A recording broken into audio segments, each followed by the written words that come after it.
Good afternoon and welcome back.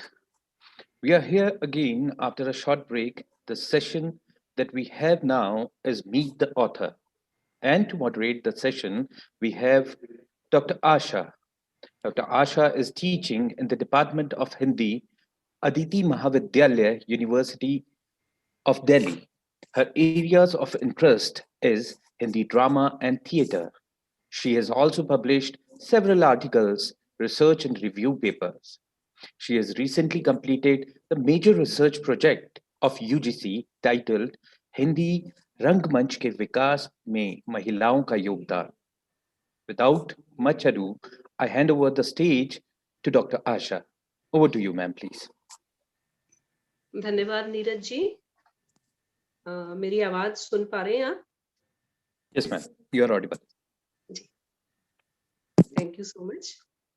Shoolini literature festival में भाग लेने वाले सभी दर्शकों का मैं हार्दिक स्वागत करती हूँ. जैसा कि नीरज जी ने बताया, मीट द ऑथर सेशन है और उस सेशन में हमसे रूबरू हैं डॉक्टर मीरा कांत. मीरा कांत जी सक्रिय, सशक्त और बहुमुखी प्रतिभा की धनी रचनाकार हैं. आपने हिंदी साहित्य को नेपथ्य राग, कंधे पर बैठा था शाप, उत्तर प्रश्न, भुवनेश्वर दर भुवनेश्वर जैसे बेहतरीन नाटक दिए हैं. आपने यशपाल के दिव्या उपन्यास का पुनरपि दिव्या नाम से नाट्य रूपांतरण भी किया है. नाटकों के अलावा आपने उर्फ हिटलर, एक कोई था कहीं नहीं सा, हमराज दिल्लियां ऐसे महत्वपूर्ण उपन्यास लिखे हैं. तो हाइफन, कागजी बुर्ज, गली दुल्हन वाली आपके चर्चित कहानी संग्रह रहे हैं. ये बड़े गर्व की बात है कि अपनी विपुल रचनाओं से हिंदी साहित्य के भंडार को समृद्ध करने वाली मीरा कांत जी के साहित्य पर दिल्ली स्थित भारत के कई अन्य विश्वविद्यालयों में पीएचडी और एमफिल स्तर के शोध कार्य हो चुके हैं. नाटक के लिए आपको 2 बार मोहन राकेश सम्मान भी मिल चुका है. दिल्ली की हिंदी अकादमी ने भी आपको साहित्यकार सम्मान से नवाजा है.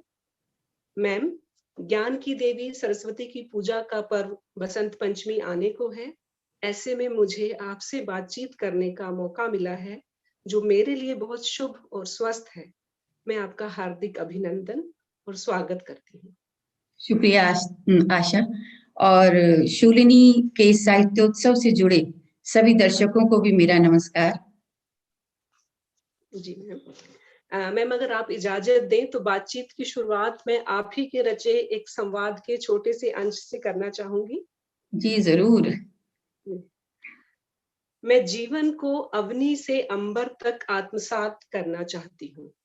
अपने इन स्थूल चक्षुओं को ज्ञान चक्षु बनाना चाहती हूँ. पूर्व से पश्चिम और उत्तर से दक्षिण तक फैले गगन मंडल में कभी चमकते, कभी ठिठकते, कभी विमुख होते ग्रह, नक्षत्रों व तारों का सत्व ग्रहण करना चाहती हूँ. आपकी मुस्कुराहट से पता लग रहा है कि आप पहचान गई हैं संवाद को. जी, ये मेरे नाटक नेपथ्य राग में खना का संवाद है. जी. खना जो इस नाटक की मुख्य पात्र है, जब वो पहली बार वराह मिहिर से मिलती है, वराह मिहिर जो उस समय के उद्भट विद्वान थे, उनसे मिलती है तो उनको प्रणाम करती है और आशीर्वाद के लिए झुकती है. तो वराह मिहिर उसको वही आशीर्वाद देते हैं जो प्रायः स्त्रियों को दिया जाता है, सौभाग्यवती भव. तो और क्योंकि वो बालिका है तो ये भी कहते हैं कि तुम्हारा विवाह शीघ्र हो जाए. मगर खना संतुष्ट नहीं है, वो झुकी रहती है. वो उनसे भिन्न प्रकार का आशीर्वाद चाहती है. इस पर वराह मिहिर पूछते हैं कि आखिर जीवन से तुम्हारी अपेक्षा क्या है. तब आता है संवाद, जब खना कहती है कि मैं जीवन को अवनी से अंबर तक आत्मसात करना चाहती हूँ. वो उनसे शिक्षा का, ज्ञान का आशीर्वाद चाहती है, जिससे कि जीवन को, समाज को और उससे भी कहीं अधिक आकाश को, आकाश में स्थित जो ग्रह नक्षत्र हैं उनको, उनकी गति को समझ सके. मुझे याद पड़ता है जब जब ये नाटक मंचित हुआ है और ये दृश्य होता है तो अब खुद कहते हुए अच्छा नहीं लगता, लेकिन हॉल में समा कुछ और ही होता है. जी मैम, नेपथ्य राग नाटक जो है वो दिल्ली यूनिवर्सिटी में भी सिलेबस में कई सालों तक पढ़ाया गया और जी, ये संवाद जब क्लास में पढ़ा जाता था, तो जो विद्यार्थी होते थे उनके साथ इवन मुझे भी एक पॉजिटिव अप्रोच की फीलिंग आती थी। बहुत एक आत्मसात हम इसको करते थे खना की जो जिज्ञासा है ज्ञान जी। में डूबने की, सीखने की, ऊपर जाने की। मैम आपके और भी कई नाटक जो हैं वो स्त्री केंद्रित रहे हैं। अंत हाजिर हो, उत्तर प्रश्न।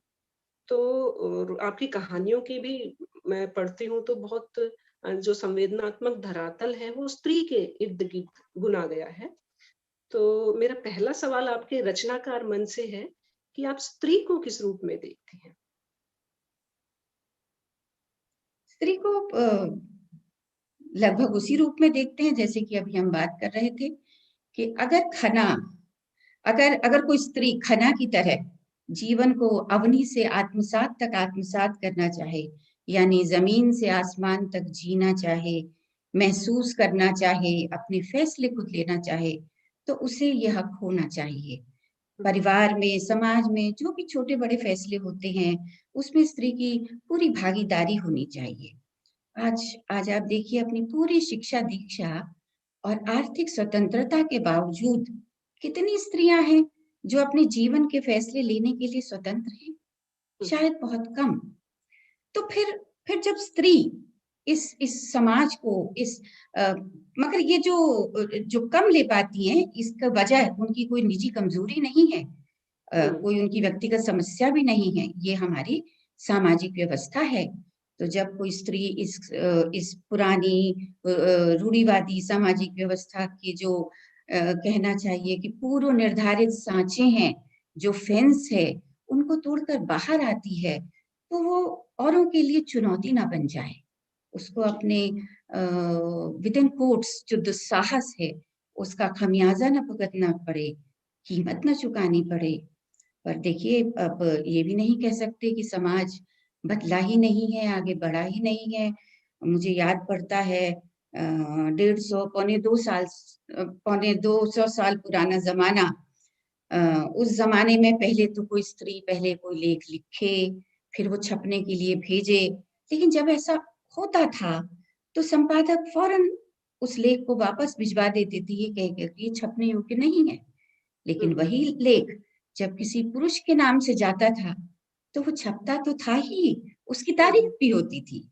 जी, तो आप देखिए इन स्थितियों से, इन हालात से गुज़रते हुए, संघर्ष करते हुए आज हम यहाँ तक आए हैं कि आज इस मंच पर हम 2 स्त्रियाँ ही बातें कर रही हैं जी, और वो भी बताइए जीवन पर, समाज पर, लेखन पर, अभिव्यक्ति पर।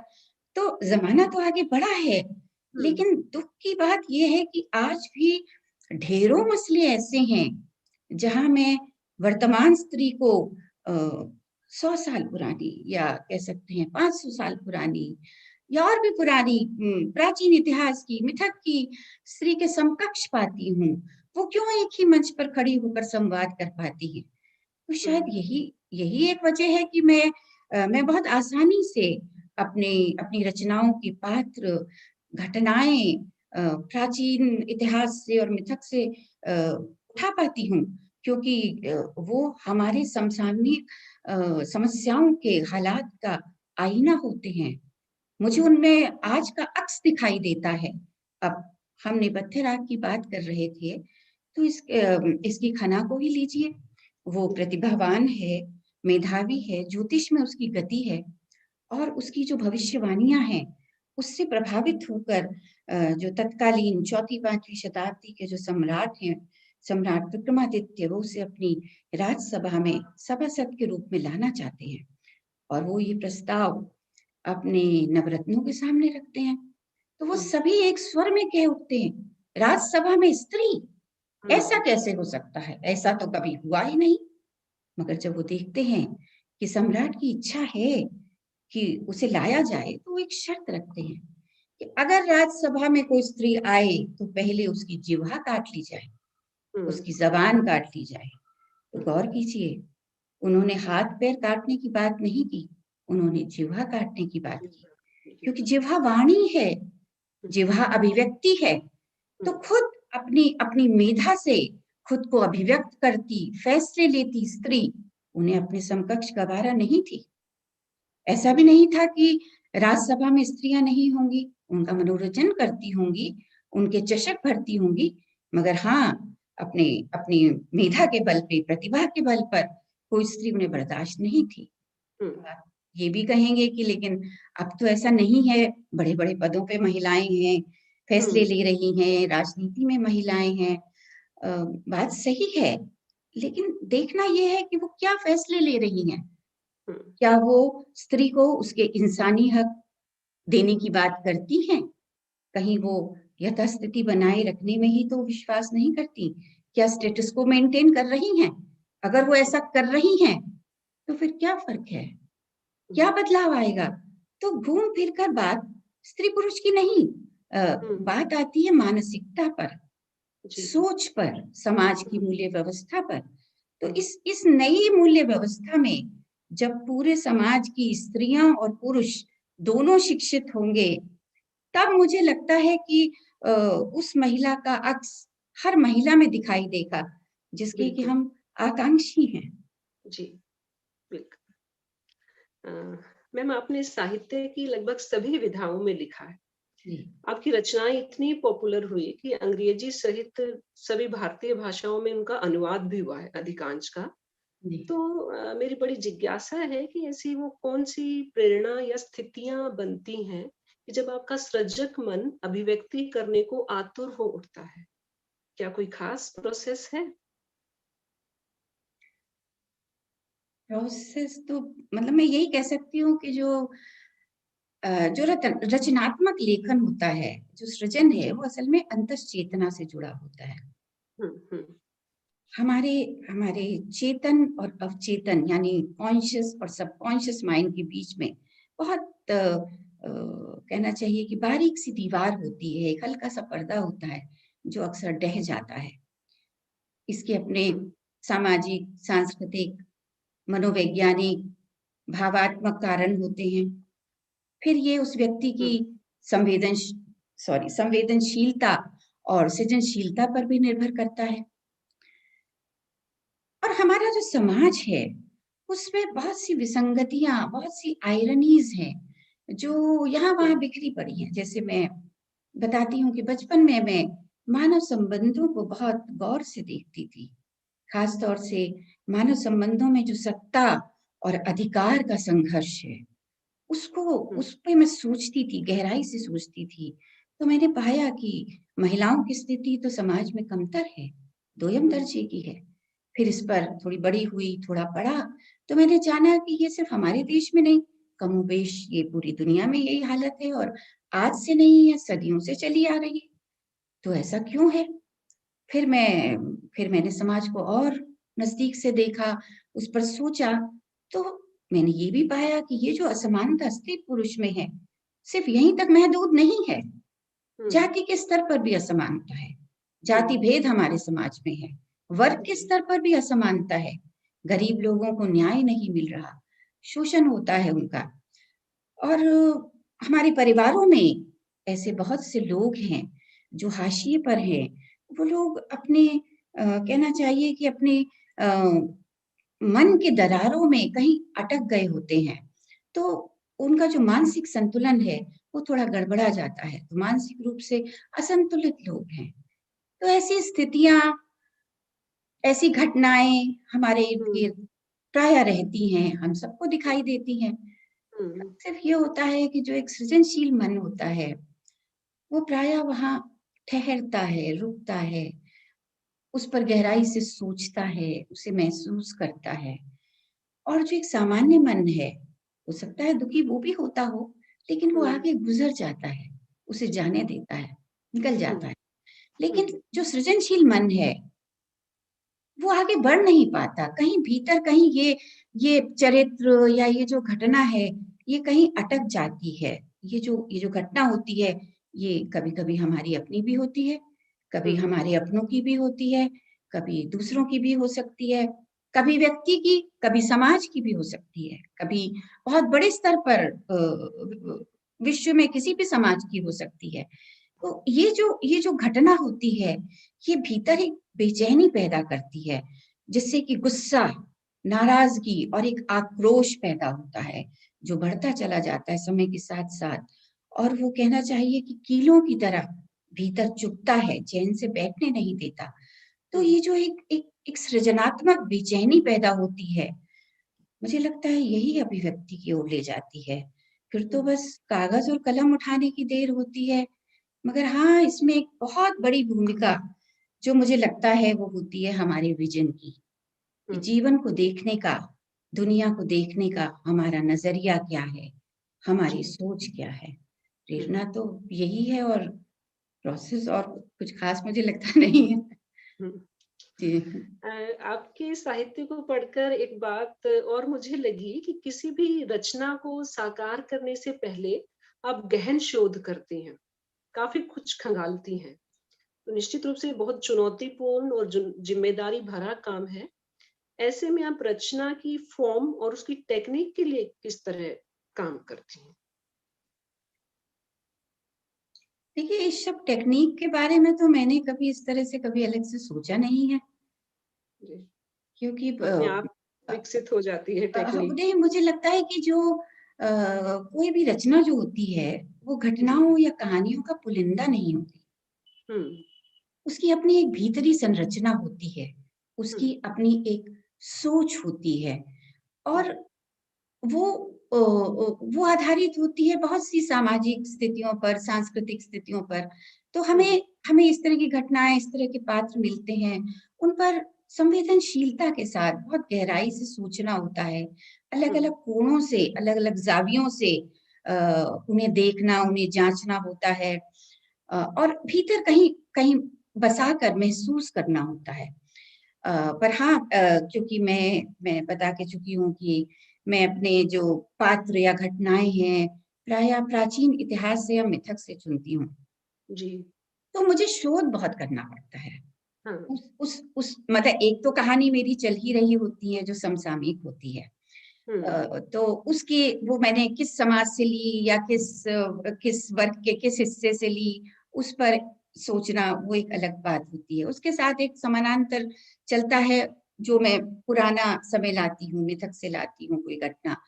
तो उसके सामाजिक, सांस्कृतिक सब एस्पेक्ट देखना। जैसे मसलन मैं बताती हूँ कि मेरा एक उपन्यास है, हम आवाज़ दिल्लियाँ। जी, ये 1825 से लेकर 1927 तक की दिल्ली को उकेरता है।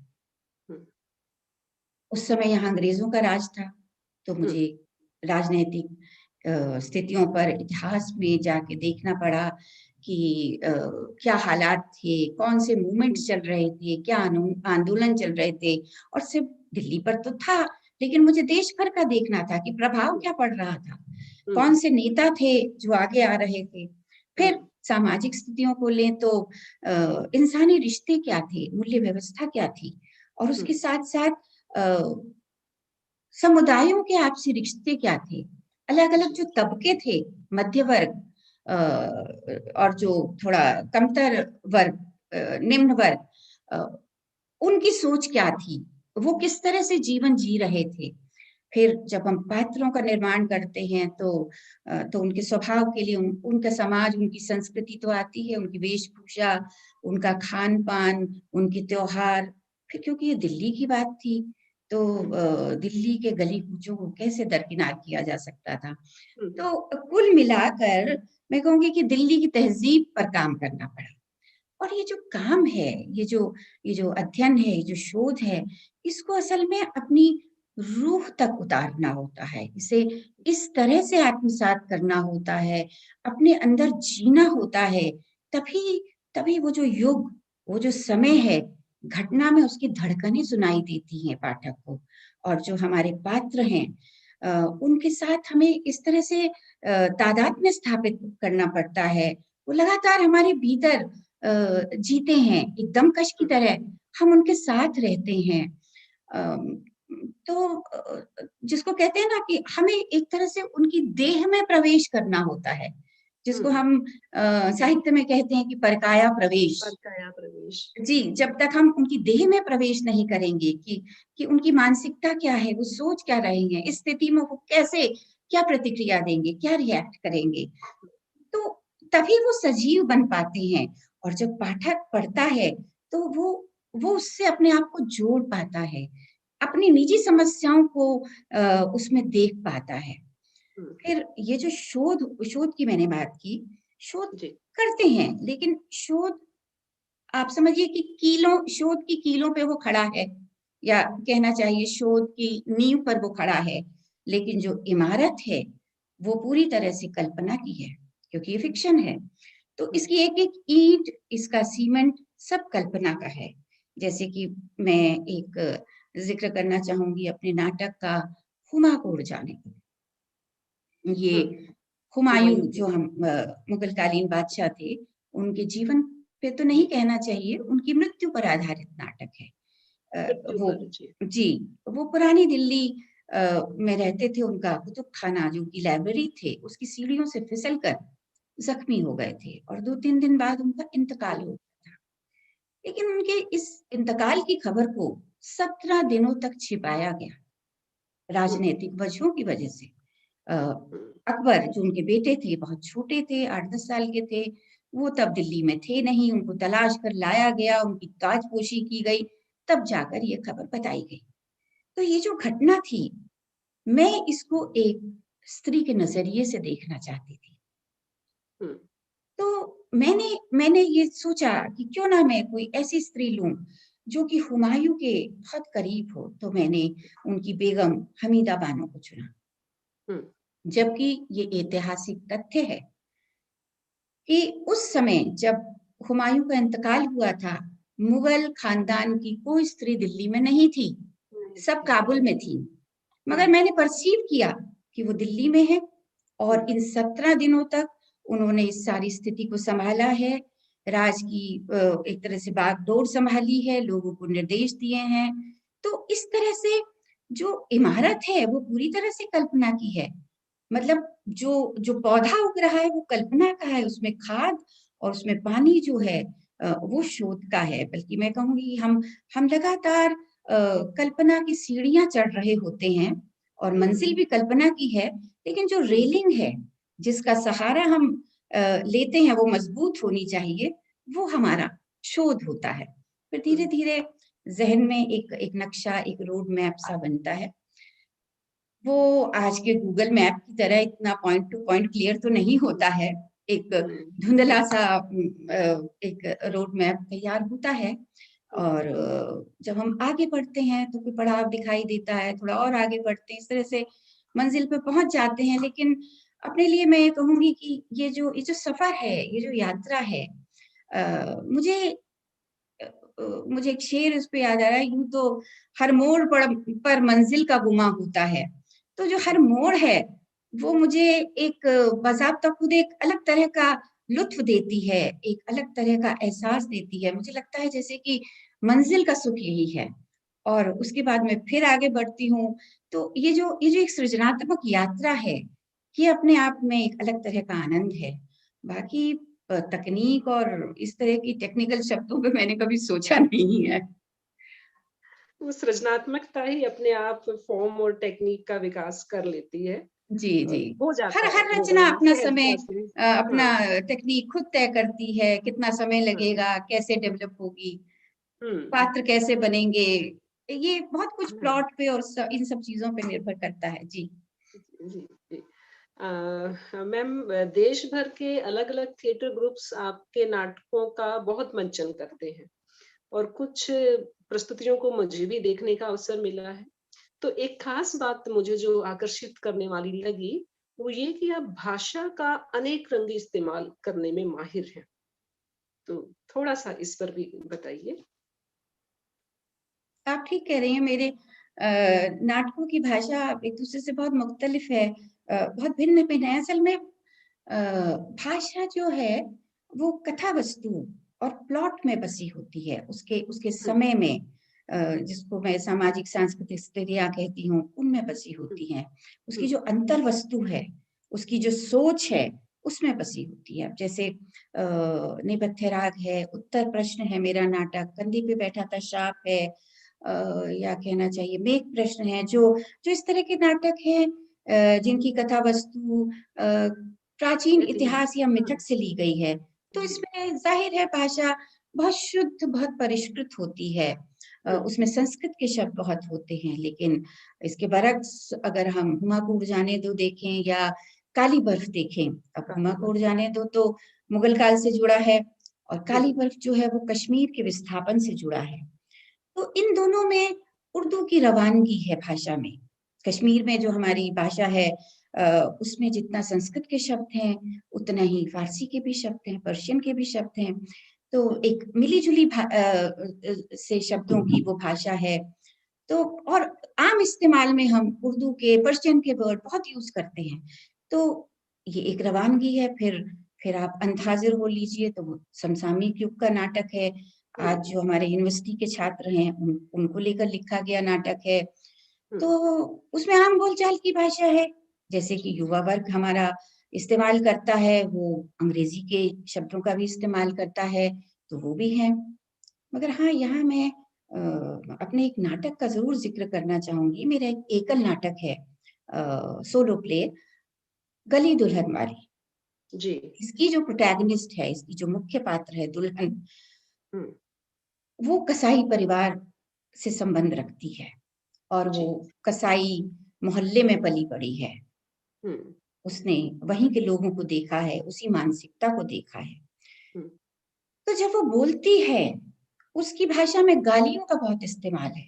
वो धड़ल्ले से गालियों का प्रयोग कर रही है और वही गालियां जो वो पुरुषों को देते देखती है। प्रायः पुरुष नाराज होके तो बदला लेने के लिए तो देते ही हैं, लेकिन कभी-कभी मैंने देखा है कि वैसे ही बात-बात में गाली भी दे रहे हैं। ये जाने जबान पर ये चढ़ी होती है। जी और वो ये सोचा ही नहीं उन्होंने कभी होता है कि हम कह क्या रहे हैं।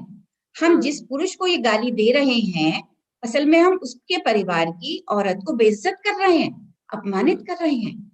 लेकिन आदतन हम ये गालियों का इस्तेमाल करते हैं क्योंकि ये एक जो पुरुष मानसिकता से लबरेज जो गालियां हैं, ये हमारी संस्कृति, हमारी जो फ्यूडल वैल्यूज हैं, उसमें इस तरह से बसी हुई हैं कि हमारी भाषा का हिस्सा हो गई हैं। तो जो जो जो दुल्हन है, वो भी इसी मानसिकता में पली बड़ी है, तो वो भी इन्हीं गालियों का इस्तेमाल कर रही है। तो एक तरह से जो भाषा है, वो पात्र का स्वभाव तो सामने लाती ही है, उसका पूरा जीवन संघर्ष लाती है, उसके तनाव लाती है और उसके उसके समय को, उसके युग को, उसकी मन की जटिलताओं को, सबको लाके सामने एक तरह से रख देती है। तो जिस तरह से प्लॉट या कहानी या पात्र अलग-अलग हैं नाटकों में तो ज़ाहिर है उसी तरह से भाषा का अंदाज़ भी अलग-अलग ही मिलता है। जी, बिल्कुल। अ, मैम, सुप्रसिद्ध नाटककार मोहन राकेश के आकस्मिक निधन से उनका एक उपन्यास जो कई दशकों से अधूरा पड़ा था, उसे आपने पिछले साल पूरा किया। जी। तो इस प्रक्रिया से गुजरते हुए आपके क्या अनुभव रहे? बहुत चुनौती भरा काम था ये, मगर एक बहुत सुखद एहसास भी था। अ, हुँ, मोहन राकेश का देहांत लगभग 70 के दशक में हुआ था। अच्छा, जी। अकस्मात निधन हुआ उनका हुँ, और उनकी बहुत सी रचनाएँ जो थी, वो अधूरी छूट गईं। हुँ, तो मुझे लगभग 45 साल बाद ये प्रस्ताव मिला कि मैं जो उनका एक उपन्यास था, काँपता हुआ दरिया, हुँ, उसको मुकाम तक पहुँचाऊँ, उसे मंज़िल तक ले जाऊँ। तो मैंने ये उपन्यास पढ़ा। असल में जो मोहन राकेश की रचनाओं के जो संपादक हैं डॉक्टर जयदेव तनेजा, उन्होंने एक ऐसा संग्रह भी निकाला है, जिसमें कि मोहन राकेश की सभी अधूरी रचनाएँ हैं। हुँ, तो मोहन राकेश की बहुत सी रचनाएँ अधूरी हैं। तो हुँ, उसमें मैंने ये उपन्यास पढ़ा और मैं बहुत प्रभावित हुई। बल्कि कहना चाहिए कि एक सम्मोहन सा हुआ। जब काँपता हुआ दरिया मैंने पढ़ना शुरू किया, तो मैंने पाया कि मोहन राकेश ने इसे एक एक कहना चाहिए कि सृजनात्मक इत्मीनान से लिखा है। उन्हें कहीं पहुँचने की जल्दी नहीं है। ऐसा लगता है वो कश्ती लेके बस दरिया में निकल गए हैं और हुँ, हम पढ़ते-पढ़ते उनके साथ दरिया में बहने लगते हैं। हुँ, लेकिन अचानक बीच दरिया हम पाते हैं कि हम तो अकेले छूट गए। हुँ, क्या होगा? तो मुझे लगा जो भी इस अधूरे उपन्यास को पढ़ेगा उसको ठीक वैसा ही महसूस होगा जैसा कि मुझे महसूस हुआ है। तो मुझे लगा कि इसके साथ बहते हुए कहीं किनारे तक पहुंचना चाहिए। तो मैंने ये प्रस्ताव स्वीकार किया। मैंने कहना चाहिए कि बहुत बड़े, अंग्रेजी में कहावत है, बहुत बड़े जूतों में पाँव डाले थे। तो तो ज़हन में एक साथ बहुत कुछ था, लेकिन स्पष्ट कुछ भी नहीं हो रहा था। जो अधूरा उपन्यास मैंने पढ़ा था, जिससे मैं प्रभावित थी, वो मेरे सामने था। उसके जो छूटे हुए धागे थे, उन्हीं को उठाकर, उन्हीं को बुनते हुए आगे ले जाना था और आगे का हिस्सा लिखने के लिए मैं पूरी तरह से मुक्त थी। लेकिन साथ में एक शर्त थी कि मुझे जितना मोहन राकेश ने जितनी पृष्ठ संख्या लिखी है, मुझे उस पृष्ठों की सीमा से कम ही लिखना है। तो ये जो एक बंधन और एक तरह से मुक्ति कि जो चाहे लिखे, ये जो बंधन और मुक्ति का ताना बाना था, इसने मेरे ज़हन को पूरी तरह से अपनी गिरफ्त में ले रखा था। लेकिन मैंने कहना चाहिए कि काम शुरू किया। मोहन राकेश ने इसे ये कश्मीर के हाजियों के जीवन संघर्ष पर आधारित नाटक है। इसमें हाजियों के जीवन के सुख दुख हैं, उनके डर हैं, उनके सपने हैं, सभी कुछ है। तो और पृष्ठभूमि पूरी तरह से कश्मीर की है। तो मोहन राकेश ने इसे सन 47 से लेकर वो 1950 तक ही ला पाए थे। तो सबसे पहले मेरे सामने ये बात थी कि मैं इसे वो ऐसा कौन सा मील का पत्थर हो समय का कि मैं जहां लाकर इसे पहुंचाऊं, इसकी मंजिल इसे मिले। तो पढ़ना तो मुझे था ही, इतना पुराना समय था, तो कश्मीर का इतिहास, सामाजिक स्थितियां, ये सब, संस्कृति से तो खैर मैं वाकिफ थी ही। तो ये सब मैंने काफी शोध किया, खासतौर से वहां के जो राजनीतिक हालात थे उन पर। तो मैं इसको नवंबर 1952 तक लाई, क्योंकि मुझे लगा कि ये कश्मीर के इतिहास में सही मायने में एक मील का पत्थर है ये महीना। इसमें कश्मीर में जमहूरियत पूरी तरह से आई थी, लोकतंत्र पूरी तरह से आया था और जो राजशाही थी उसका कानूनी तौर पर खात्मा हुआ था। तो और जब हम तो हमारा जब देश आजाद हुआ था 1947 में, उससे पहले जो लोग कश्मीर जाते थे रावलपिंडी से जाते थे। विभाजन के बाद एक दिन अचानक वो रास्ता बंद हो गया, लोगों का आना कश्मीर बंद हो गया, रसद का आना बंद हो गया, नमक का आना बंद हो गया। तो बुरे हाल थे, वहां हाहाकार था। और जब लोग नहीं आ रहे थे, सैलानी नहीं आ रहे थे, कश्मीर जो कि पर्यटन पर खड़ा है, तो वहां बेरोजगारी बढ़ रही थी। हाजियों का तो जीवन ही ठप हो गया था, क्योंकि हाजी तो सैलानियों पर ही निर्भर करते हैं। सारे हाउस बोट खाली पड़े थे, सालों साल हो रहे थे, तो वो गुर्बत पे जीने को मजबूर थे, बुरे हाल में थे, बल्कि फटे हाल होते चले जा रहे थे। तो ये सारी स्थितियां, शोध तो मैंने किया ही, लेकिन मेरा मन नहीं माना, तो मैं कश्मीर भी गई और कश्मीर में कई बार गई हूँ, वहां रही हूँ, मेरा घर था। लेकिन इस बार मैंने कश्मीर को एक नए नजरिए से देखा। मैं हाजियों के दुंगों में गई, उनके साथ मैंने समय बिताया, उनकी संस्कृति को आत्मसात करने की कोशिश की, उनके साथ घूमी, उनके इलाकों में घूमी, उनके साथ बातें की। तो वो जो था एक कंसंट्रेटेड एफर्ट था कि मैं सिर्फ यही करने आई हूँ। उसके बाद वहां से लौटकर मैंने जो बचपन से आज तक मोहन राकेश को पढ़ते हुए ही हम बड़े हुए हैं, तो जो उनके साहित्य की जो विशेषताएं थी, जैसे कि अकेलापन, जी, मन में एक नामालूम सी बेचैनी, जी, घर की तलाश, और उनमें एक खूबी और है उनके लेखन में कि उनके जो स्त्री पात्र होते हैं वो पुरुषों की तुलना में बहुत सशक्त होते हैं। जी, जी, उनमें हिम्मत ज्यादा होती है। उनका दृष्टिकोण चाहे कुछ भी हो, लेकिन वो सशक्त होते हैं। तो ये सारी चीजें मेरे जहन में थी, और भी जो विशेषताएं हैं वो मेरे जहन में थी। तो कहना चाहिए कि इसी के उजाले में, इसकी रोशनी में मैंने वो जो अधूरा उपन्यास था उसके अंधेरे कोनों में झांका, उन अंधेरे कोनों में प्रवेश किया कि कोई विकल्प मिले कि कहाँ से शुरू करें, किन पात्रों को आगे बढ़ाएं, किन स्थितियों को आगे बढ़ाएं, किन को छोड़ें, क्योंकि समय सीमा भी थी, कुछ को बहुत ही निर्मम होके छोड़ना भी था। तो किस तरह से आगे बढ़ें, और धीरे धीरे मैं आगे बढ़ना शुरू हुआ। और कहना चाहिए कि मैं अंत में जो बेगम है, जो उपन्यास की मुख्य पात्र है, बहुत सशक्त पात्र है, स्त्री पात्र, वो इन हालात में, इन भूखमरी की, फटेहाली की हालात में वो अकेली छूट गई है। उसके लोग उसे छोड़ गए हैं।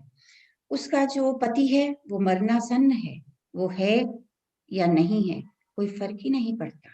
उसकी बेटी चली गई है किसी के साथ, अब खाने को कुछ नहीं है, खाने के लाले पड़े हुए हैं, तो वो अपना हाउस बोट बेच देती है। हाउस बोट पे हथौड़े पड़ रहे हैं, हाउस बोट आज टूट जाएगा। वो दरिया छोड़कर किनारे पर आ जाती है, लेकिन जब पलट कर देखती है तो एक एक हथौड़ा जो होता है उसके उसके कलेजे पर नश्तर की तरह लगता है। वो खड़े होके वहां देखती है तो हथौड़े पड़ता जो जो इतना भारी हाउस बोट था, वो हिल रहा था, और उसके हिलने से जो दरिया की लहरें थी वो भी हिल रही थी। ऐसा लग रहा था जैसे कि वो कांप रही है।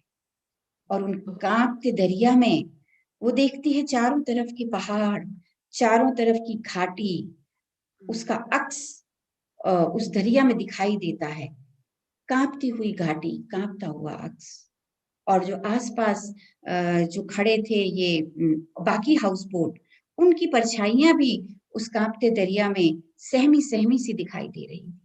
यानी दरिया क्या कांप उठा, सैलानी क्या बंद हुए, दरिया कांप उठा, और दरिया कांप उठा तो पूरा कश्मीर कांप उठा। यहाँ पे आके मैंने उसे पहुंचाया है। बाकी ये जो पृष्ठभूमि थी ये मेरे अपने कश्मीर की थी, तो मेरा मोह था कि मैं इस पे काम करूं, इसको, और ये अवसर मुझे मिला है तो मैं इसे जरूर इसका उपयोग करूं। और फिर ये एक सिर्फ एक दिवंगत, कहना चाहिए कि दिवंगत साहित्यकार की रचना नहीं थी, ये मेरे प्रिय मोहन राकेश की रचना थी, जिनको पढ़कर हम बचपन से बड़े हुए हैं। तो ये मौका मुझे मिला, मैंने किया। बाकी तो आप लोग बताएंगे, पाठक बताएंगे कि ये कितना सफल हुआ ये प्रयोग। पर हाँ, मुझे अपने तई उपन्यास बन पड़ा है मैम, और इसके लिए आपको बहुत बधाई और साधुवाद। अच्छा, शुक्रिया। पर हाँ, मुझे इस पूरी सृजनात्मक यात्रा में एक अलग तरह का सुख मिला, कश्मीर को एक बार फिर देखने का आनंद मिला, उसे फिर एक बार भीतर जीने का जो सुख मिला वो तो अमूल्य है। कश्मीर आपके नाटकों और उपन्यासों में भी पहले आ चुका है। जी जी, तो पुराना नाता है आपका कश्मीर से, तो है। इस उपन्यास में तो बहुत गहराई से आप जुड़ी हैं उससे। जी, बहुत बेहतरीन उपन्यास है। बहुत भावुक भी हो गई आप, लग रहा है कश्मीर का जिक्र। ये बात तो है। आपने पकड़ लिया। ठीक। जी। मैम, समय थोड़ा सा हमारे पास भागा जा रहा है, जो निर्धारित समय है। जी, एक मैंने दो शायद छोटे ज्यादा से बोल दिया। नहीं, बहुत अच्छा आनंद आ रहा मैम आपसे। जी। मैम, आज की जो आपा धापी भरी जिंदगी है, जी खासकर विज्ञान और टेक्नोलॉजी के जो स्टूडेंट हैं, जी, तो वो साहित्य का पठन पाठन उनके लिए किस रूप में किया जाए कि कुछ सुकून के पल उपलब्ध हो सके, इस पर थोड़ा सा अपने विचार डाल। देखिए, साहित्य, जैसा आप कह रही हैं सुकून के पल, साहित्य सुकून तो देता है, साहित्य मनोरंजन भी करता है, वो भी ठीक है। लेकिन मुझे लगता है जो अच्छा साहित्य है वो जीवन की समझ देता है, वो समाज की समझ देता है, इंसानी रिश्तों की समझ देता है, और मानव मन की जो जटिलताएं हैं, जो इतनी जटिल परतें हैं मानव मन की जिनको समझना मुश्किल होता है, उनकी समझ देता है। तो विज्ञान और तकनीकी के जो, मुझे तो लगता है सबको ही जुड़ना चाहिए साहित्य से, लेकिन इन्हें भी जरूर जुड़ना चाहिए, क्योंकि जब तक उनमें जीवन के प्रति, इंसानियत के प्रति, इंसान के हित के प्रति वो संवेदनशीलता नहीं होगी, तो वो भविष्य में जो भी काम करेंगे उसमें गहराई कैसे आएगी, वो सतही रह जाएगा। जी। तो साहित्य से जुड़ना बहुत जरूरी है। फिर आज जो हालात हैं, हम एक वर्चुअल दुनिया में रहते हैं, एक आभासी दुनिया में रहते हैं, वर्चुअल वर्ल्ड में, जो आज की थोड़ी जरूरत भी हो गई है और कुछ आदत भी हो गई है। तो उससे होता ये है कि हमारा जो जमीनी यथार्थ है, वो हमारे हाथ से फिसल रहा है, हम उससे दूर होते जा रहे हैं। तो हमें, ठीक है, वर्चुअल वर्ल्ड से हम जुड़े रहें, उसमें बने रहें, लेकिन हमें अपने जमीनी यथार्थ को बहुत मजबूती से पकड़ना है, हमें अपनी नींव को थामे रहना है, हमें अपने समाज को करीबी से जानना है, इंसान को समझना है, इंसानों के हितों को समझना है, आम आदमी की तकलीफों को समझना है। और मुझे लगता है कि ये समझ समाज में आप खुद तो पाते ही हैं, नो डाउट, लेकिन ये समझ साहित्य से भी मिलती है। तो साहित्य से तो जुड़ना मुझे लगता है कि बहुत जरूरी है। मैम, क्वेश्चन आंसर बॉक्स में एक सवाल आया है कि आप किस पात्र को अपनी रचनाओं के मतलब अपने सबसे ज्यादा नजदीक मानती हैं? ये कुसुमलता की ओर से सवाल है। ऐसा है कि जब हम लिखते हैं तो सभी हमारे मन में बसे होते हैं। लिखने के बाद जब ये छप जाता है तो ये रचना हमारी रहती कहाँ है? ये आपकी होती है, ये पाठकों की होती है। तो आप लोग बताएंगे कि आपके दिल के करीब कौन सा पात्र है। अब मैं तो अपनी नई रचना में हूँ, इस समय मेरे दिल के करीब वो नया पात्र है, मैं अपनी नई रचना में हूँ। तो मैम, पिछले 1 साल से कोरोना ने जिंदगी के मायने बदल डाले। जी, तो आप इस समय को कैसे देखती हैं? और अभी आपने कहा हाँ, कि ये अब बहुत अभी नई रचना में हैं, तो वो क्या कर रही हैं आप नया? वो भी मुश्किल बताइए। समय था ये, और मैंने ही क्या, सबने जीवन को, दुनिया को एक नए नजरिए से उस पर सोचना शुरू किया। लेकिन मैंने इस समय का, मुझे लगता है कि अच्छा सदुपयोग किया। मैंने एक कहानी लिखी, ताले में शहर, जो हाल ही में एक कहानी संग्रह के रूप में इसी नाम से आने वाला है।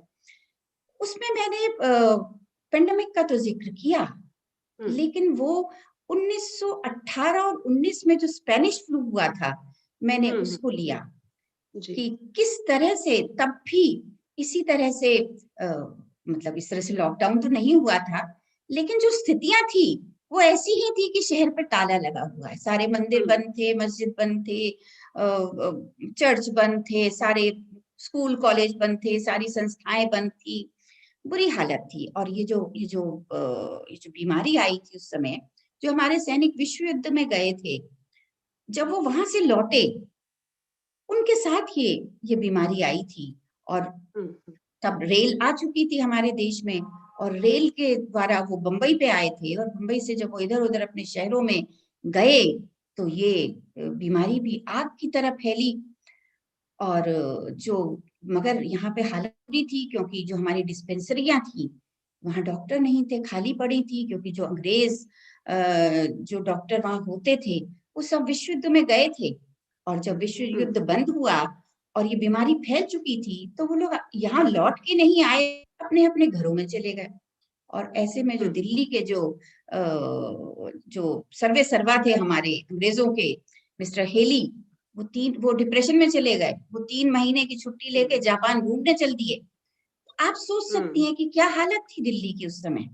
तो दिल्ली के पस मंजर में ही मैंने ये कहानी लिखी है कि एक तरफ तो जो जितने स्वराजी थे हमारे, वो सब डिस्पेंसरियों में लोगों की मदद करने के लिए, मुर्दों को उठाने के लिए लग गए। लगभग 1.5 करोड़ लोगों की मृत्यु हुई थी सिर्फ भारत में। दुनिया भर का तो पूछिए मत। तो सिर्फ भारत में इतने लोगों की इस 1-1.5 साल में मृत्यु हुई। तो स्वराजी लोग लगे हुए थे ये सब करने में। और तो हाँ, मतलब मैं बता रही थी कि फिर मिस्टर हेली चले गए, कुछ कुछ वो था नहीं, लेकिन जो एक इंसानियत थी, मतलब इंसान किस किस हालत में आ जाता है कभी-कभी। इंसान इन स्थितियों में गुर्बत थी, बाजार में सामान नहीं मिल रहे थे, तो इंसान कितना गिर गया कि जो लाशें थी, जो शमशान में या जो कब्रिस्तान में लाशों के ढेर लगे थे, उनके कफनों की चोरी तक हुई और वो कफन चोरी करके उन्होंने बाजारों में दोबारा बेचे। जी मैम, तो लॉकडाउन में भी तो हमें इस तरह के हाँ, तो देखने एक ये को मिले सवाल भी तो उठा कि शहर पे ताला लगा है कि इंसानियत पे ताला लग गया। जी, जी, बिल्कुल।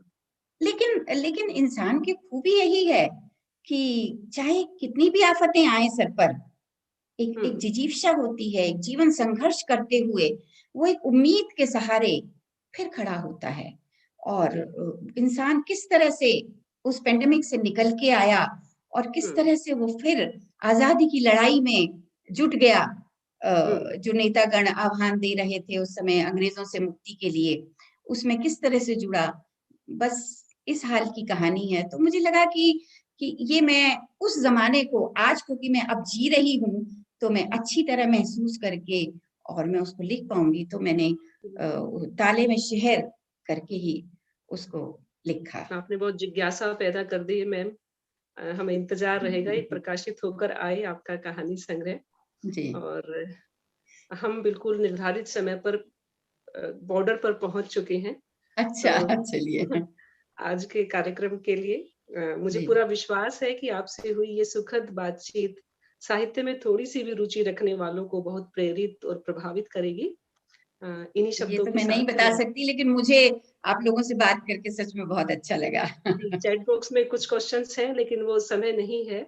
फिर कभी मौका ढूँढेंगे मैम ज़रूर, आपसे ज़रूर। बात करने का। जी। तो मैं आपका इन्हीं शब्दों के साथ हार्दिक धन्यवाद प्रकट करती हूँ और शूलिनी लिटरेचर फेस्टिवल के आयोजकों का भी शुक्रिया अदा करती हूँ, जिनकी वजह से आपसे बातचीत करने का मुझे ये मौका मिला। आपका नमस्कार। बहुत-बहुत आभार।